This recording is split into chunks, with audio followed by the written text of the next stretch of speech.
ദൈവത്തിൻ്റെ അതിപരിശുദ്ധമായ നാമം വാഴ്ത്തപ്പെടുമാറാകട്ടെ. നോമ്പിൻ്റെ 14-ാം ദിവസത്തിലേക്ക് നാം പ്രവേശിക്കുകയാണല്ലോ. ഇന്നത്തെ വചനചിന്തയ്ക്കായി തിരഞ്ഞെടുത്തിരിക്കുന്ന ഏവൻഗേലിയോൻ ഭാഗം വിശുദ്ധ മർക്കോസ് എഴുതിയ സുവിശേഷം 4-ാം അധ്യായം 21 മുതൽ 25 വരെയുള്ള വാക്യം. ഈ വേദഭാഗത്തിലൂടെ യേശു വിളക്കിൻ്റെ ഉപമയാണ് നമ്മെ പഠിപ്പിക്കുന്നത്.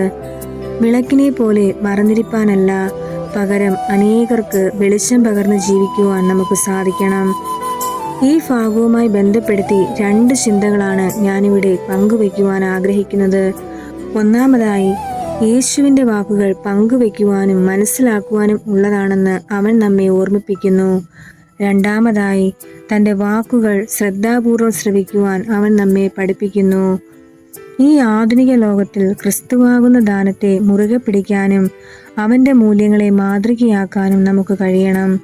പ്രിയമുള്ളവരെ, ഈ നോമ്പിൻ്റെ നാളുകളിൽ ആ വിളക്കിനെ പോലെ മറഞ്ഞിരിപ്പാനല്ല, മറിച്ച് അനേക മക്കളെ ക്രിസ്തുവിൻ്റെ പാതയിലേക്ക് നയിക്കാനും ക്രിസ്തുവുമായുള്ള ഒരു ദൃഢബന്ധം നിലനിർത്താനും നമുക്ക് സാധിക്കണം. ക്രിസ്തുവിനോട് ചേർന്ന് ഒരു പുതു സൃഷ്ടിയായി ജീവിപ്പാൻ ഈ നോമ്പുകാലം ദൈവം നമ്മെ സഹായിക്കട്ടെ.